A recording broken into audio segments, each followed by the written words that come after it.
السلام عليكم، ازيكم يا بنات؟ عاملين ايه؟ يا رب تكونوا بخير. وحشتوني جدا جدا جدا جدا. كل سنة وانتم طيبين. بصوا الفيديو ده يعني مختلف جدا عن باقي الفيديوهات كلها. الفيديو ده النهاردة كله حاجات كده جميلة ورومانسية وبتغير المود، وان شاء الله الفترة اللي جاية انا هعمل لكم افكار حلوة قوي في تغيير الديكور والاجواء والكلام ده كله. عشان زي ما قلت لكم انا قبل كده ان الكلام ده كله بيخرجنا من المود الوحش اللي احنا فيه. بيدخلك كده في مود كده جميل طول ما انت حواليكي حاجات شكلها حلو. اول حاجه عايزه اقول لكم طبعا كل سنه وانتم طيبين بمناسبه السنه الجديده. النهارده اخر يوم في السنه. الحمد لله يا رب، الحمد لله ان السنه دي عدت بالحلو فيها والوحش فيها. الحمد لله، ربنا يجعل السنه اللي جايه خير علينا كلنا. يلا بينا بقى نبدأ الفيديو واوريكم كده الافكار اللي انا عملتها. هي كلها افكار في البيت، انا عملتها في البيت. يعني توفري كتير ان انت تشتري ديكورات من بره غالية جدا جدا. بس هو انا للاسف يعني انه انا كان نفسي اوريكم عملي انا عملت ايه. بس المشترك اللي انا بوصل فيه الحامل بتاع الموبايل عشان اتحرك بيه، ده للاسف باظ. الاتنين باظوا في نفس الوقت. فانا صراحه كان نفسي ان انا اوريكم قوي الحاجات عملي، بس هي حاجات كلها يعني بسيطه وافكارها سهله وبسيطه. فانا هشرحها لكم، هقول لكم انا عملت ايه وانتوا تقدروا طبعا تنفذوها. هي افكار كلها سهله جدا. يلا بقى نعمل لايك كتير على الفيديو ويلا بينا نبدا الفيديو. بصوا بقى، مبدئيا انا غيرت ديكور المكتبه بتاعت التلفزيون دي. شلت كل الحاجات اللي هي كانت عليها. وبصوا بقى عملت ايه. يعني انا مثلا عندي دي، كان عندي انا الكاس ده من بدري. كنت حطاه هنا على الجزامه دي.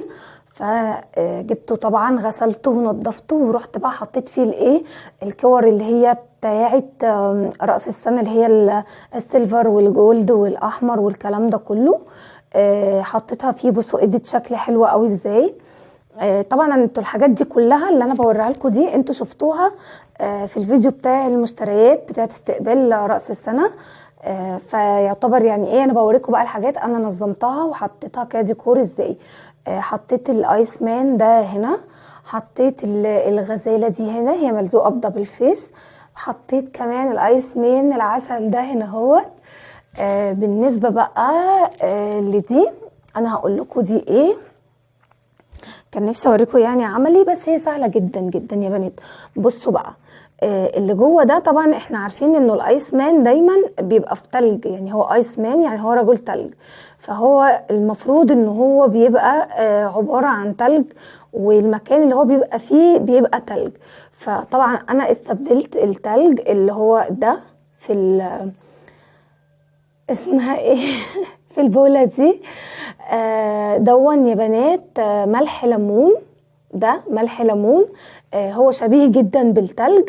طبعا الايس مان ده، بصوا انا ما عملتش اي حاجه، هي فكره بسيطه جدا. يعني انا جبت اللي هو الملح الليمون ده زي ما انتم شايفين كده، حطيته جوه البوله دي.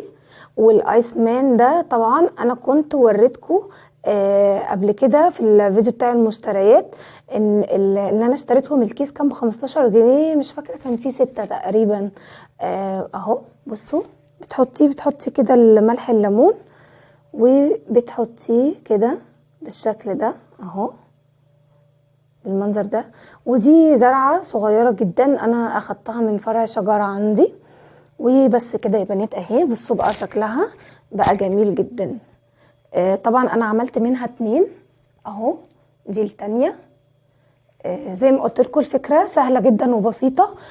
حاجات بسيطه جدا يا بنات، انتوا تقدروا اللي انتوا تعملوها في البيت. تمام. فوق هنا كمان انا ما شلتش الشمعدانات دي، بس حطيت عليها الكور بتاعت التلج دي بحيث اللي هي تبقى متناسقه مع باقي الديكور بتاع المكتبه. ديكور بقى كده رأس سنة، ديكور شتوي ان شاء الله احنا هنعمل. يعني هو اصلا الايس مان ده معروف بان هو بالجو بتاع الشتاء والكلام ده. احنا هنعمل ديكورات كتيرة قوي حلوة بالاجواء بتاعة الشتاء ان شاء الله. هحاول كده على قد ما اقدر ان انا اعمل لكم دايما فيديوهات زي كده. بصوا ده كمان الايس مان ده طبعا كلكم برضو شفتوه في الفيديو بتاع المشتريات، حطيته هنا. وده عبارة عن خشب، هو بيبقى بيتحط كده على اي حاجة، ترابيزة او اي حاجة. حطيت هنا الاتنين الايس مان العسل دول. وطبعا بصوا بقى دي الشجرة اللي احنا اشتريناها اللي انا وريتها لكم في الفيديو. انا شغلتها وحطيتها هنا يا بنات. اديت بصراحة شكل حلو. بصوا كمان الشمع ده، الشمع ده اللي انا قلت لكم عليه، اللي انا وريته لكم بالنسبه للشمع ده وفكرته.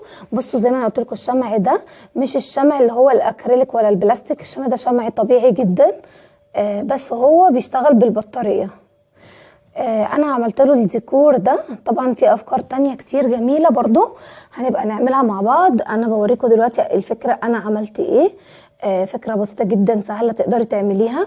بصوا ده اللي هو الشريط ده اللي هو بتاع الخيش، هو بيجي عباره عن بقره كده. وده اللي هي الفرع بتاع الشجره اللي انا اشتريته، البوكيه اللي انا وريته لكم برده في فيديو المشتريات. الفكره كلها اللي انا لفيت عليها كده كام لفه وربطتها، واخدت كده وحديتين وحطيتهم مع فرع اخضر. بصوا ادوني الشكل اللي انتوا شايفينه ده. بس طبعا يعني انا كالعاده منحوسه جدا، عايزه اقول لكم ان الاتنين دول طلعوا شغالين، والكبيره دي مش شغاله، مش عارفه بقى ليه. بس يلا يعني عادي، انا اتعودت على كده.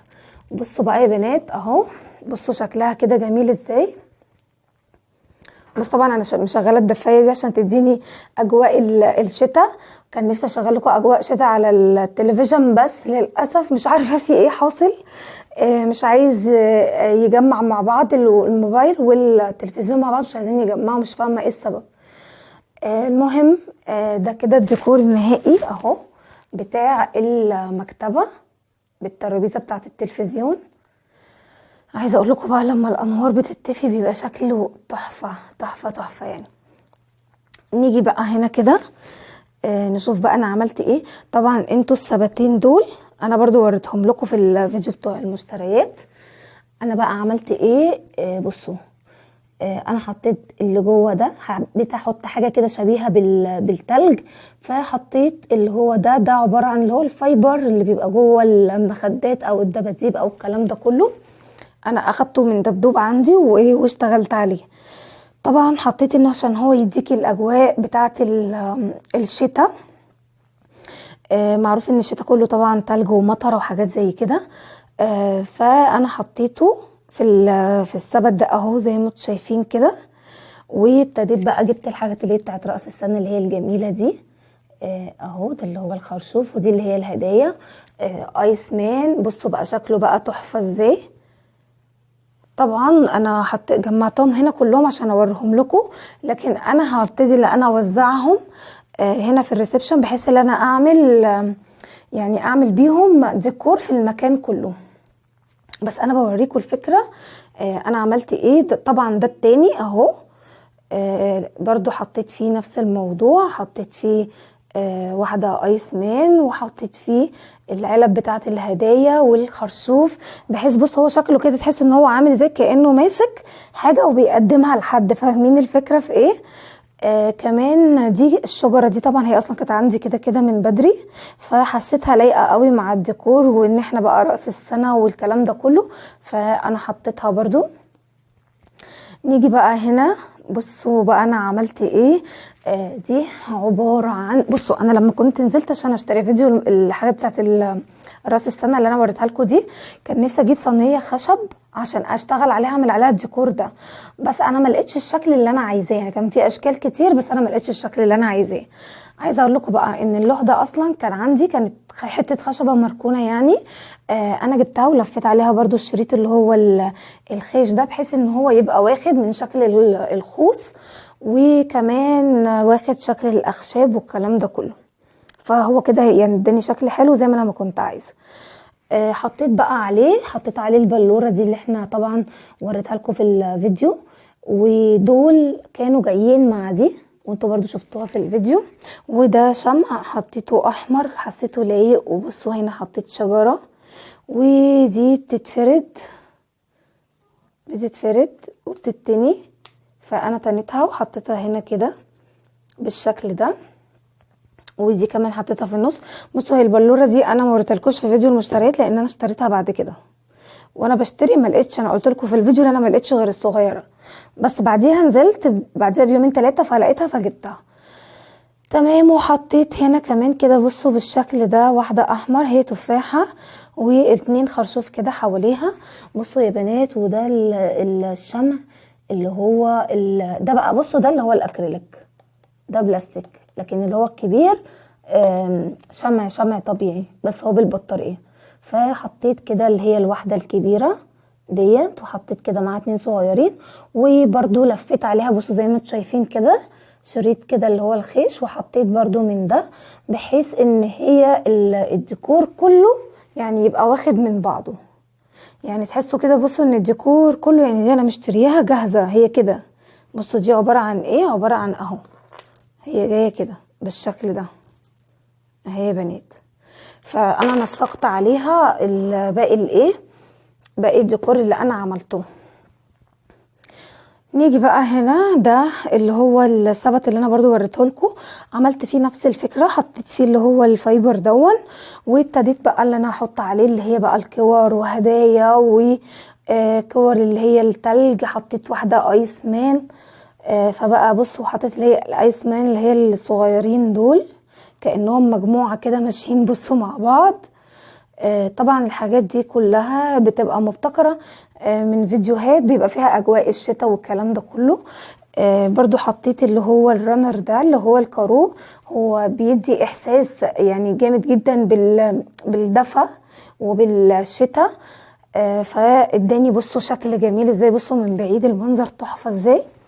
انا عايزة اقول لكم ان انا حاجزة اونلاين 2 كوشن كارو كده ورنر للترابيزه دي، بس هو للاسف يعني الوقت مش مسعفني، فهم مش مجوليش يعني بدري بحيث ان انا اكمل بيهم باقي الديكور.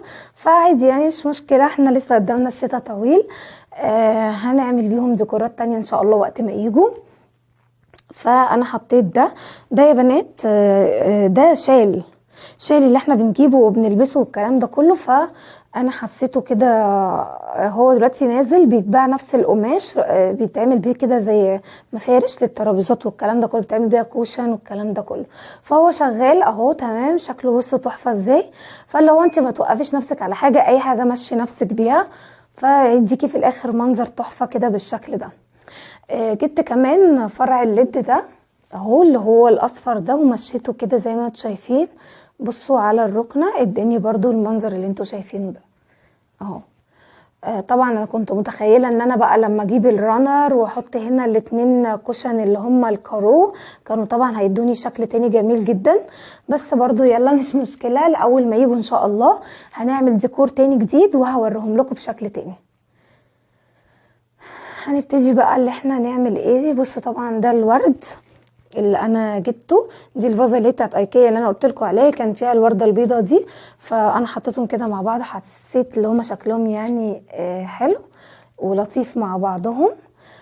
بصوا طبعا ده كل الكلام ده بالبطاريه.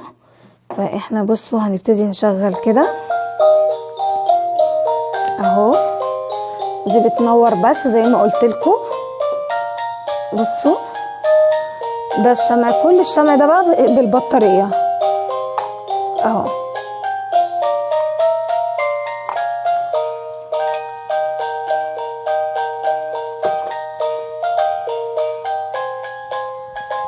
بصوا يا بنات المنظر عامل ازاي، تحفة تحفة. طبعا اعذروني على التصوير، انا زي ما قلت لكم ان الحامل مش عارفة اشغله عشان المشترك مش عارفة اتحكم فيه. فبصوا بقى انا حبيت بس اشارككم، طبعا اليوم ده كان لازم اكون معاكم فيه، وحبيت اوريكم كده الاجواء اللي هي الجميله. بصوا تحفه جدا، الحاجات كلها مع بعضها شكلها جميل جدا. تعالوا نطفي النور ونشوف كده بقى الحاجات في الضلمه شكلها عامل ازاي، تحفه قوي قوي قوي. بصوا بقى، بصوا في الضلمه النور الاضاءه الصفراء مديه شكل تحفه تحفه قوي قوي قوي.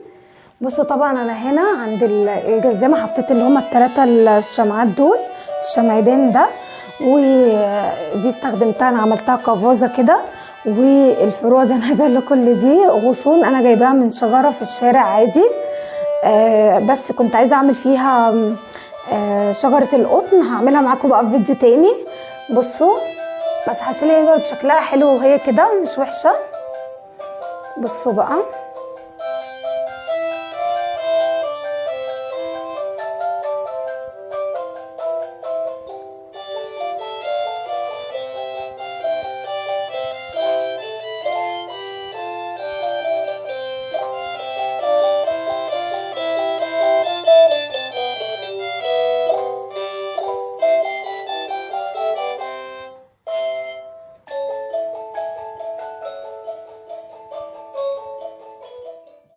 بصوا انا اهو شلت كده. بصوا انا وزعتهم اهو بالشكل ده.